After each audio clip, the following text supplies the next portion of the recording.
नीति वचन 2। हे मेरे पुत्र, यदि तू मेरे वचन ग्रहण करे और मेरी आज्ञाओं को अपने हृदय में रख छोड़े और बुद्धि की बात ध्यान से सुने और समझ की बात मन लगाकर सोचे और प्रवीणता और समझ के लिए अधियत्न से पुकारे और उसको चांदी की नाई ढूंढे और गुप्त धन के समान उसी खोज में लगा रहे, तो तू यहोवा के भय को समझेगा और परमेश्वर का ज्ञान तुझे प्राप्त होगा। क्योंकि बुद्धि यहोवा ही देता है, ज्ञान और समझ की बातें उसी के मुंह से निकलती है।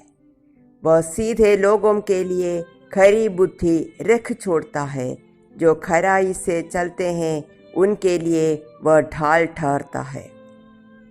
वह न्याय के पथों की देखभाल करता और अपने भक्तों के मार्ग की रक्षा करता है।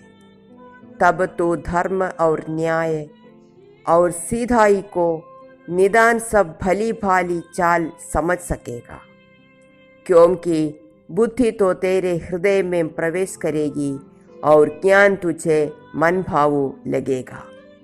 विवेक तुझे सुरक्षित रखेगा और समझ तेरी रक्षक होगी, ताकि तुझे बुराई के मार्ग से और उलट फेर की बातों के कहने वालों से बचाए, जो सीधाई के मार्ग को छोड़ देते हैं ताकि अंधेरे मार्ग में चले, जो बुराई करने से आनंदित होते हैं और दुष्ट जन की उलट फेर की बातों में मग्न रहते हैं, जिनकी चाल चलन टेढ़ी मेढ़ी और जिनके मार्ग बिगड़े हुए हैं। तब तो पराई स्त्री से भी बचेगा, जो चिकनी चुपड़ी बातें बोलती है और अपनी जवानी के साथी को छोड़ देती और जो अपने परमेश्वर की वाचा को भूल जाती है।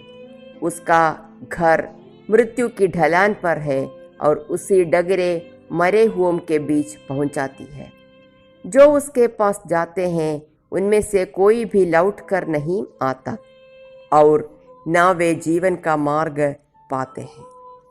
तू भले मनुष्यों के मार्ग में चल और धर्मियों की बाट को पकड़े रह, क्योंकि धर्मी लोग देश में बसे रहेंगे और घरे लोग ही उससे बने रहेंगे।